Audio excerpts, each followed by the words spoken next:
What's going on, everybody? Happy Monday. I hope you guys have had a great week. Great weekend. I hope the beginning of your week is off to a phenomenal start. Welcome back to another episode of Monday Evening Quarterback. My name is Christian Simpson, and I'm the founder, the creator, the NFL and college football analyst of a company called The Daily Blitz, where we specialize in everything football 24/7, 365. Have another jam-packed show for you. If this is your first time tuning in, welcome. I hope you enjoy, and I hope you're doing well. And for those who have been following along from the get-go, welcome back. Glad to have you back. Thank you for your continuous support. So here's how today's show is going to go. I'm going to take some phone calls. I'm going to discuss what caught my eye in week 15, answer a couple of questions, and I'm going to promote how you can keep up with me. Look ahead to the final two games of week 15 in the NFL, and I'm going to end the show with how you can keep up with me, how you can follow along with me, and everything. But before I get into anything football wise, 2 years ago today, I had to unfortunately put my first dog down. Now, his name was Jazz. He was 15 years old. Had him for 10 years. He was a Yorkshire Terrier. And he was in pain. He was sick. And nobody deserves to suffer. I've been saying that for the longest. Nobody deserves to suffer. Today's been a celebration of his life, more so to me. And as anybody who has a dog knows, that's the toughest thing that you have to do. And I wouldn't wish that on my worst enemy. So, my thoughts are with anybody who's had to do that in these last couple of years, because it's a painful experience. But I can take personal satisfaction in two things. One, he's no longer in pain, and two, he's back with my grandparents, and that makes me smile. And my second thing, I want to thank you guys once again for all the birthday love that you showed me last week. My birthday was last Monday, December 13th. I had a great day. I cannot wait to see what's in store for this year, and so many good things are bound to happen. The things you want are the things you truly have to speak into existence. But let's dive in to what was the start of week 15 in the NFL. I'm looking at the Kansas City Chiefs and the Los Angeles Chargers. Now, when they last played, it was a week 3 earlier in the year, back in September. That was the best defensive performance from the Los Angeles Chargers, because they were able to force a total of 4 turnovers on that Kansas City offense, 2 Mahomes turnovers, and I believe they forced 2 fumbles and recovered those as well. That's when I started to notice the issues with Kansas City and how teams were playing them. Remember what I had been saying throughout the year. Teams are playing them tight underneath and making them earn everything instead of making the big play down the field. Let's fast forward to now. The Chargers have kind of stumbled a little bit, and the Chiefs are the Kansas City Chiefs. What a game to open week 15. And I was saying on social media that 3 of the best games in the NFL that I've seen were played on Thursdays this year. The Cowboys and Buccaneers to open up the season, the Packers and the Cardinals back in week 8 in October, and the Chiefs and Chargers now. Some questionable calls from Brandon Staley, where he went for it on 4th and short 4 times and didn't get it. Look, I don't want to hear about the analytics. I don't want to hear about analytics support the decision. When you have an opportunity to get some points, you take those points, plain and simple. Just because you have a franchise quarterback or, a young quarterback, and you've made those 4th down conversions before, doesn't mean it's going to happen again. And the Chiefs were ready for it. They clamped down. Now, one thing I will say about Kansas City is you see how vital of a piece Chris Jones is. to that Kansas City defense because he's their best run stopper and he generates a pass rush. And when he can generate that pass rush, everybody feeds off that. And when I look at the Chiefs' defensive performance on Thursday night, they really struggled to stop the run and they struggled to get a pass rush without blitzing. The only time they could get to the quarterback is when they rush the passer with blitzing. And sometimes when you blitz too much, teams can pick it up, they'll adjust, and you'll never be able to get home to the quarterback. So, no, Chris was on the COVID list, as so many were. And my thoughts are with those who have been affected by this virus. Hopefully, we can get this behind us very soon. But back to the football game. Mahomes is never out of a football game, plain and simple. And you saw that on Thursday night. The game ended up going to overtime. He marched them down the field. Kansas City got the ball first in overtime, and they never looked back. Mahomes found a wide open Travis Kelce in the middle of the field. Why the Chargers were playing zone is beyond me because that was too soft a coverage. You have to get up on him. You got to make him earn everything. I know it's easier said than done, but he was wide open, and he had a hell of a game. He called game, and the Chiefs extended their winning streak to 7 in a row with a 34-28 overtime victory over the Los Angeles Chargers. The Chiefs became the first team in the AFC to win 10 games. And right now, if the playoffs started, the road to the AFC would travel through Arrowhead in Kansas City, Missouri, or whatever that stadium's called, but it's always going to be known as Arrowhead to me. Now let's talk about another winning streak that unfortunately came to an end on Saturday. New England Patriots, Indianapolis Colts. Now the Patriots have won 7 in a row entering Indianapolis, and that was their worst performance of the year. The Colts simply beat the Patriots at their own game. Ground and pound, offensive line, just getting a lot of push and penetration up front, pushing that Patriots defensive front off the line of scrimmage. And what are the Patriots known for? Taking away what it is you do best as an offense. And the Colts did that.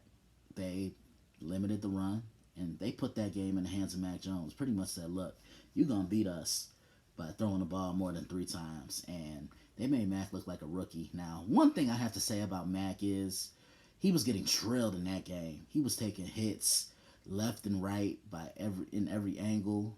And he still came to play.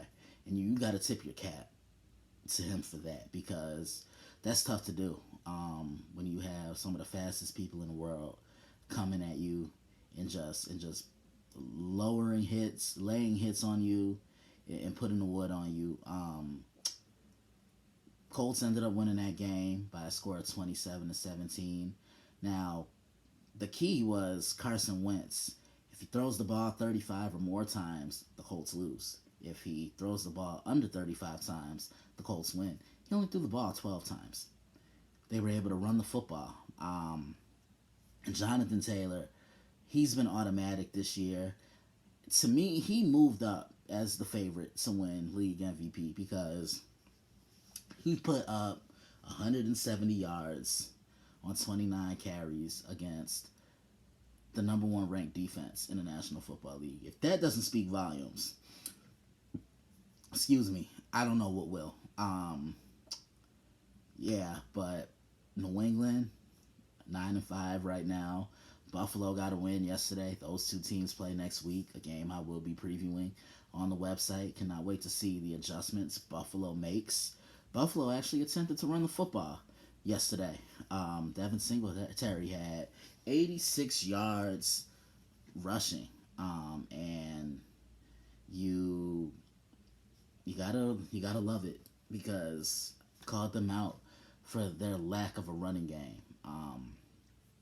So you have that. think the biggest dud of the day goes to the Arizona Cardinals. Now, they lost a tough one to the Los Angeles Rams last Monday night in the desert. Um, if there was ever the opportunity for you to get right, a game against a one-win team in the Detroit Lions is the perfect opportunity to do so. But the one thing that has kind of, excuse me, irked my nerves is when people say it's an easy game in the NFL. There is no such thing as an easy game in the NFL. Anybody can be beat on any given Thursday, Friday, Saturday, Sunday, Monday, or in some instances, Tuesday. Let's face it, the Cardinals they didn't show up. They laid an egg in Detroit. Detroit played with more energy than Arizona.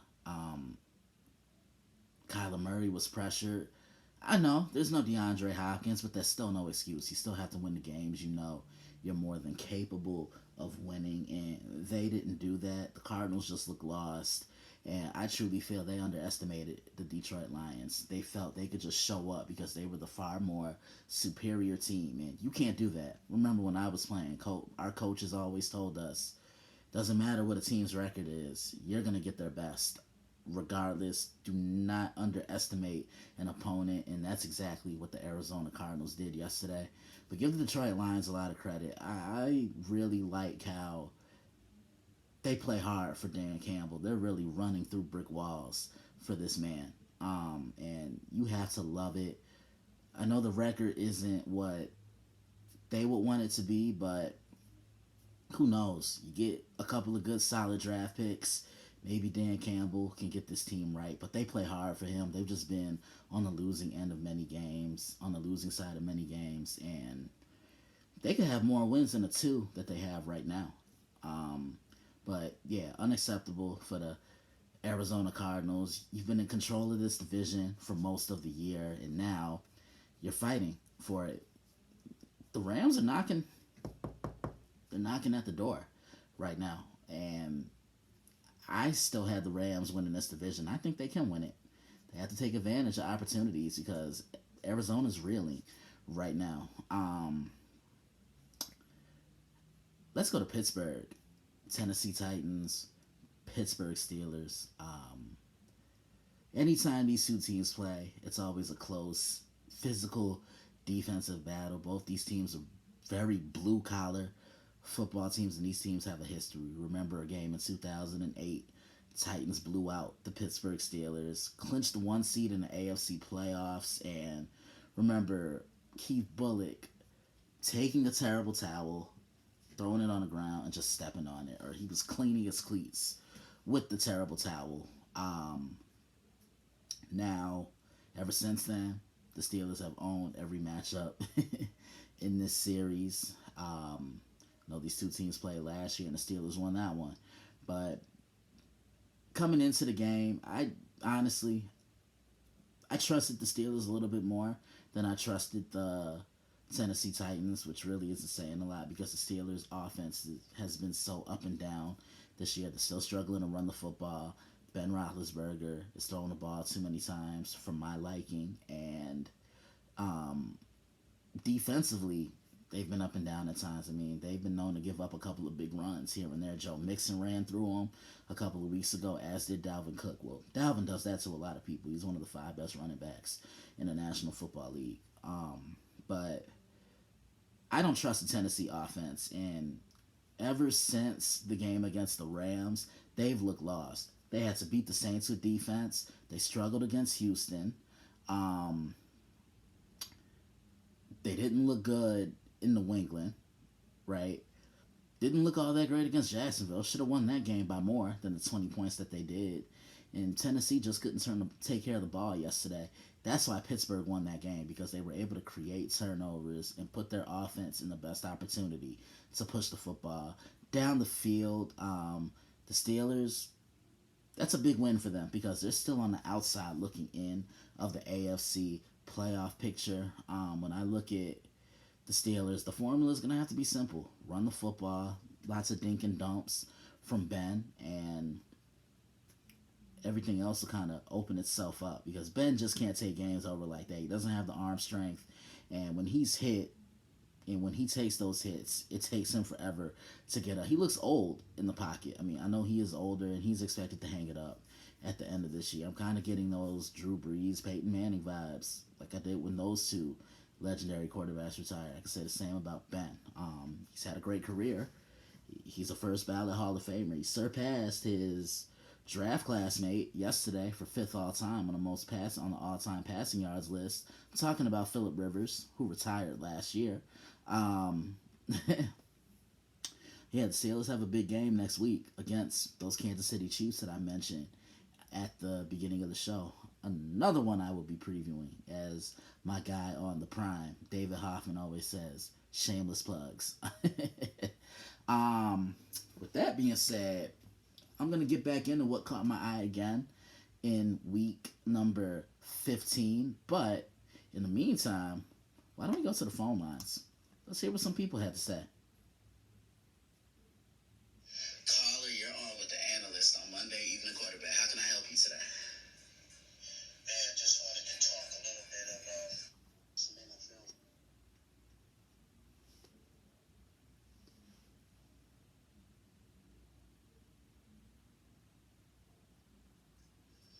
Caller, you're on with the analyst on Monday Evening Quarterback. How can I help you today?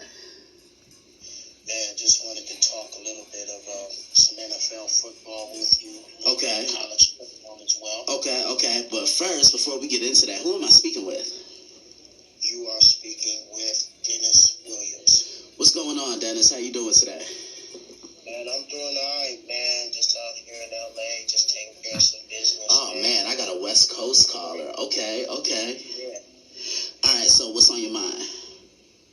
Well, man, what's on my mind is in terms of my NFL team is the Denver Broncos. Okay. So I'm calling to see, how do you feel about their prospects of maybe not this year in terms of making the playoffs, because I don't think we're going to make the playoffs, but if we're able to acquire a big-time quarterback like a Aaron Rodgers or Deshaun Watson, depending on what his situation is, or even a guy like Russell Wilson, do you believe this Bronco team in 2022, if they were to acquire one of those guys, has a shot at maybe winning the AFC West and possibly reaching the Super Bowl? I do. I think if they were to get Russell Wilson, they immediately become the biggest threat to Kansas City in the AFC.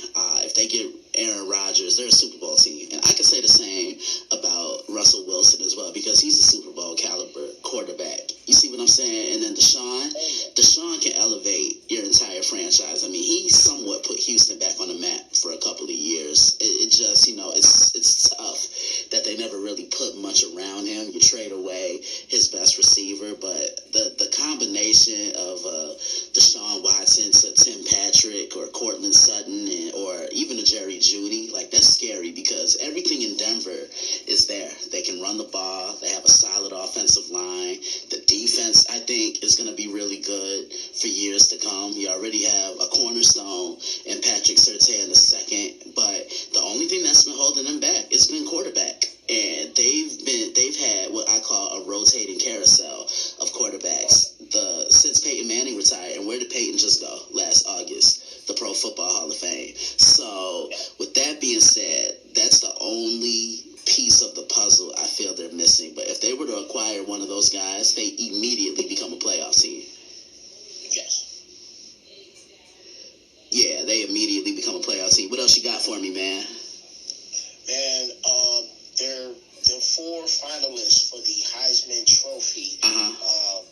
Who do you have? Me personally, I feel Bryce Young is going to win the Heisman. Who do you have winning that trophy? Well, all four are deserving. I mean, all four are candidates for a reason, but unfortunately, only one guy can win it. I can make a case for all of it. Aiden Hutchinson, he reminds me of a slightly more explosive Joey Bosa with his range and the ability that he plays. He's just not as athletic. Okay. Kenny Pickett has the mindset where if you're open, you're getting the ball. So he's almost like a point guard on the football field. That's what I've always compared quarterbacks to, point guards, because they kind of orchestrate everything, right? C.J. Stroud, he struggled in the beginning, and then he really took over toward the end of the year. I know we struggled in the big game against Michigan, and then Bryce Young. It's funny we mentioned Bryce because you know who he reminds me of? He reminds me of a guy we just mentioned, Russell Wilson. He reminds me of a bigger Russell Wilson with his mobility, the ability to throw from the pocket and make those throws, and he's smart. Kind of has the smarts a little bit of a Kyler Murray, but to answer your question, I think Bryce is going to win it because Bryce has done what the other three haven't. He beat the number one team in the nation. Yes. Yeah, he beat the number one team in the nation. And I mean, look, we can go off personal stats and we can talk about precedents all we want. But look, beating the number one team in the country, it speaks volumes. You see what I'm saying? Oh, yeah. Now, Dennis, before I end every phone call, I always ask people what their favorite thing is about the Daily Blitz. So now I present that question to you. Well, my favorite thing about the Daily Blitz is you really get in depth in terms of breaking down, the two teams that play against each other and even highlighting specific players and who to look out for. So those are my favorite things about the Daily Blitz. Man, Dennis, I can't thank you enough for coming on to talk a little football with me. As I always like to say, the doors of MEQ are always open to you, and we're going to have to do this again, okay? All right, man. My man.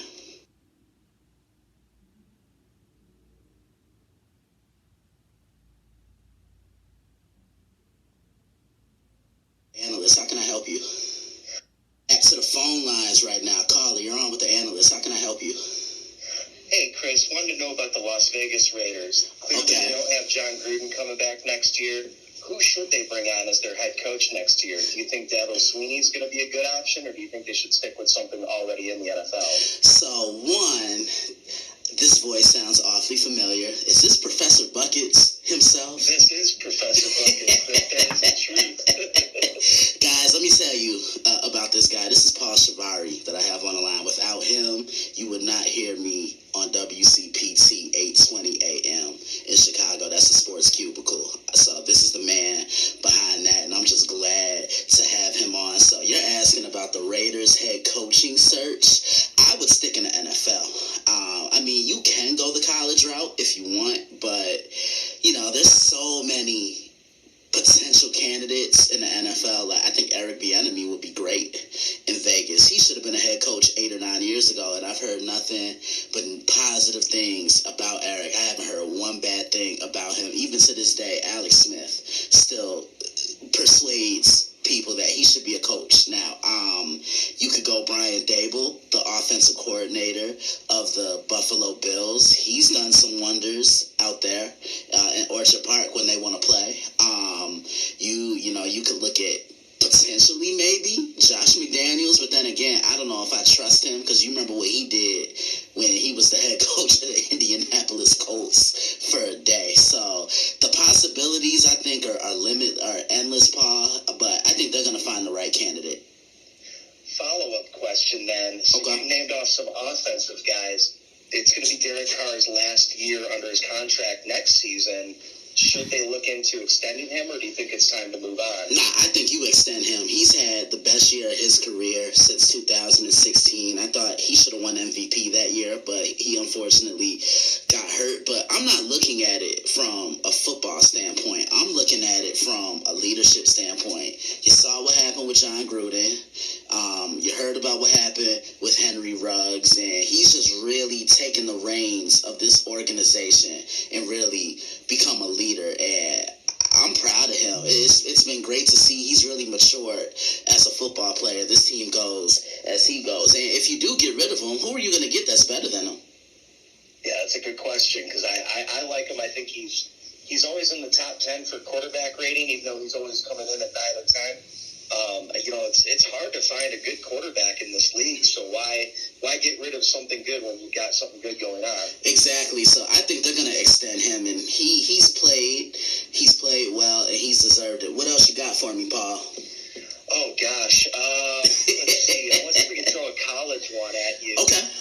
Do you think Notre Dame Dame deserved to make it into the college football playoffs? Yeah, they could have made it, but they needed a lot to happen in order to get there. They needed Cincinnati to lose. I think that was the falling domino, the one domino that they needed to fall, because Cincinnati owns the head-to-head tiebreaker over Notre Dame because they beat them back in October. I think it was October 9th, to be exact.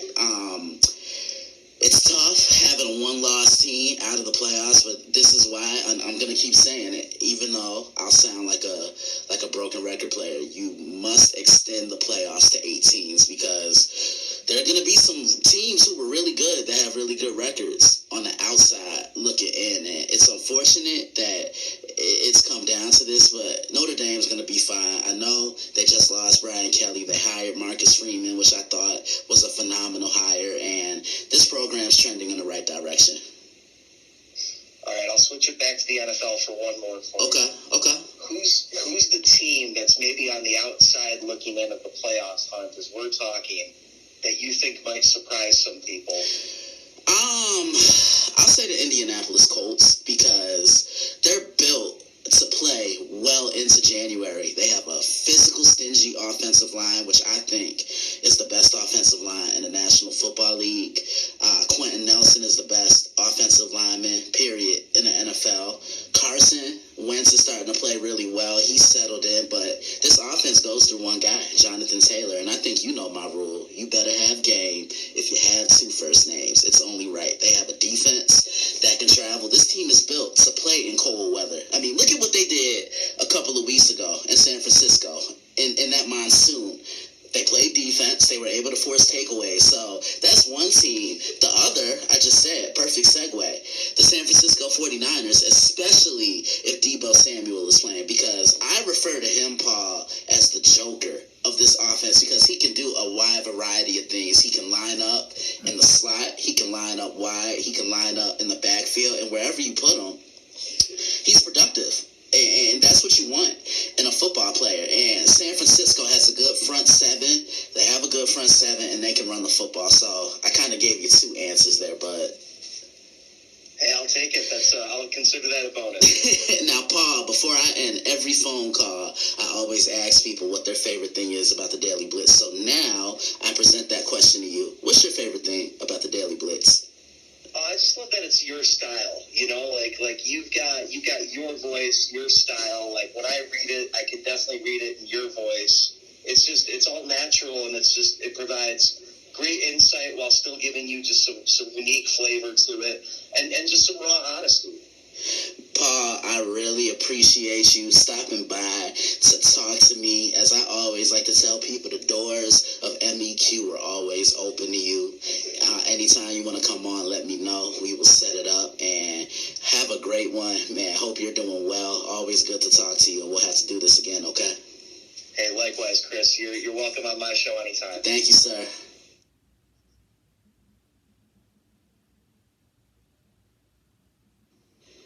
Caller, you're on with the analyst. How can I help you? Hey, how you doing, man? My name's Gerald. Okay. I'm a Cowboys fan. I live in Dallas. Okay. I'm a Cowboys fan pretty much my whole life. Okay. And looking at this ball game we just played today, and I'm totally convinced we won't win one playoff game like this. I think, the problem is when you're up by that much, you got to put teams away. And, it's just unacceptable that you let a team get back into the game when you had a 27-8 lead, if I'm not mistaken. So, look, you can't get complacent when it's early. You see what I'm saying? Like, when you have the opportunity to blow teams out and put them away, you put them away. Man, I have to totally agree with you, and I'm going to say this. Cowboy Nation, we getting fooled, man. This is fool's gold. They played 2 bad quarterbacks this week and last week at the Saints, and we didn't play 2 teams that they're not going anywhere. And there's no reason when you up 24-0 and you come out in the second half and you score 3 points. It's on the quarterback. It's on the offensive coordinator. Kellen Moore got to take this blame, bro. Dak, you got your money, but you can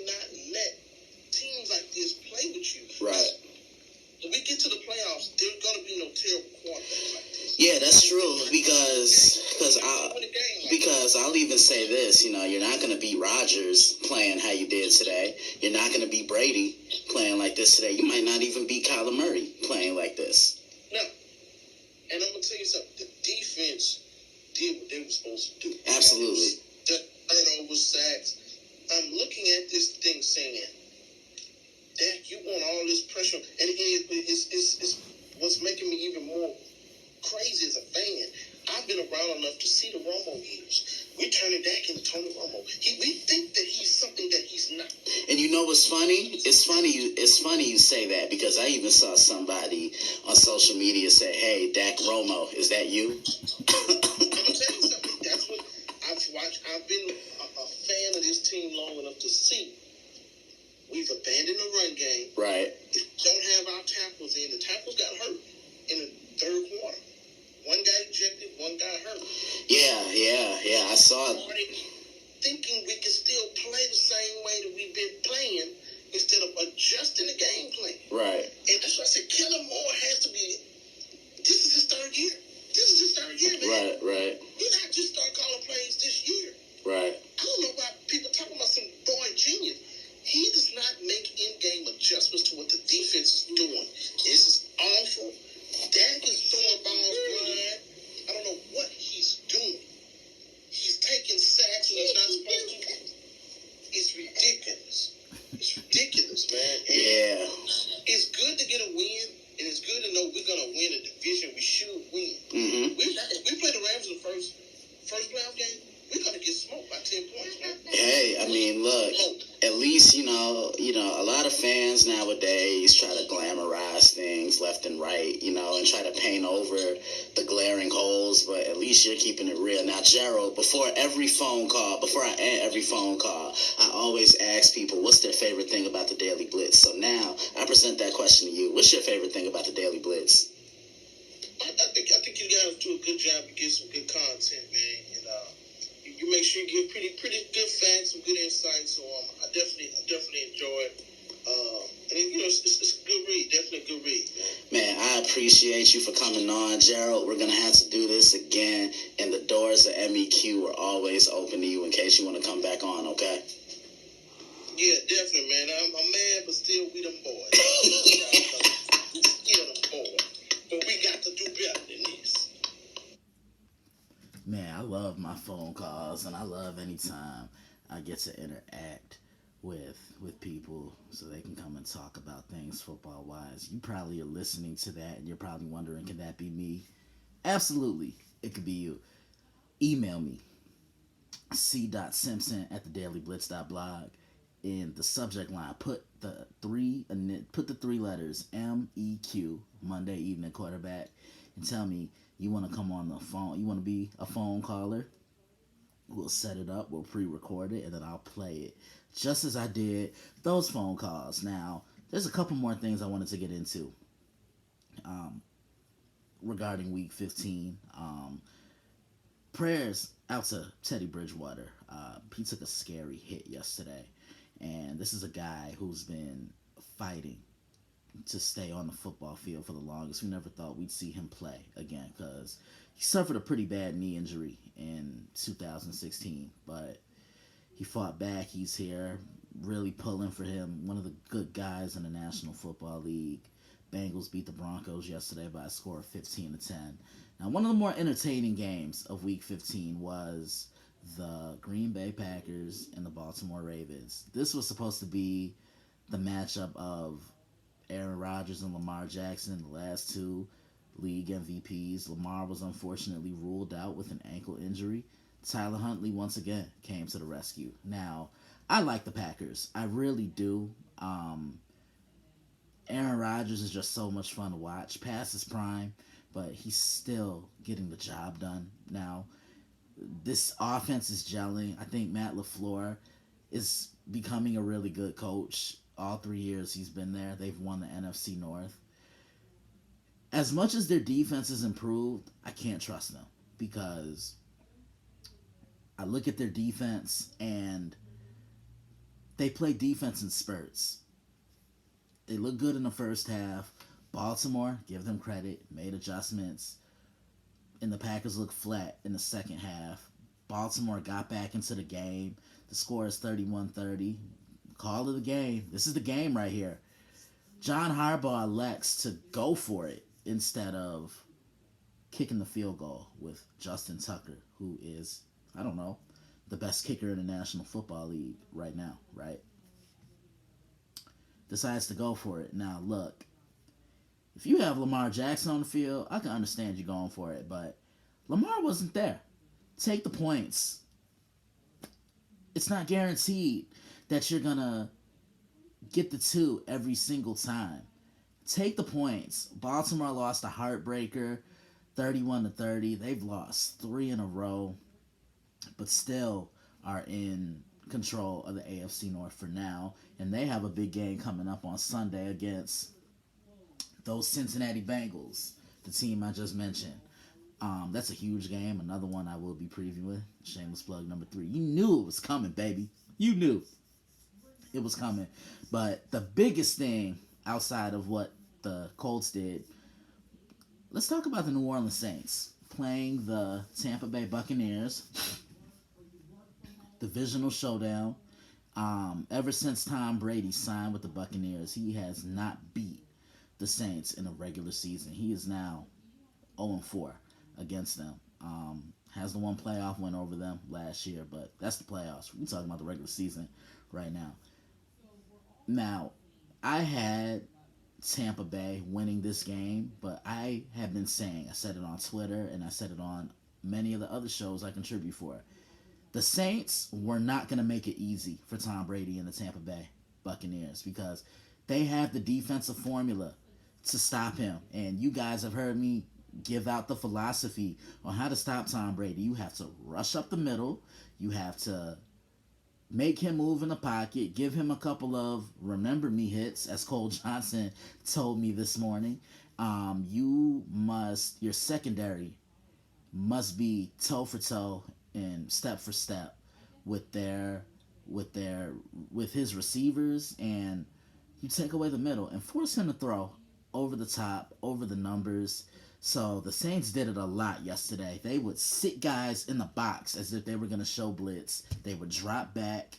That would confuse him, and that would allow those pass rushers to get home. The Saints' defensive line, they set the tone all game long because they were able to get pushed and just violently bully the Tampa Bay Buccaneers last night. And it wasn't even close. Now, for the second time in Tom Brady's future Hall of Fame career, he has only been shut out twice, right?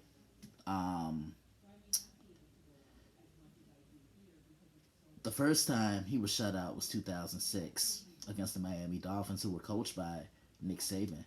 Last night, he was shut out again.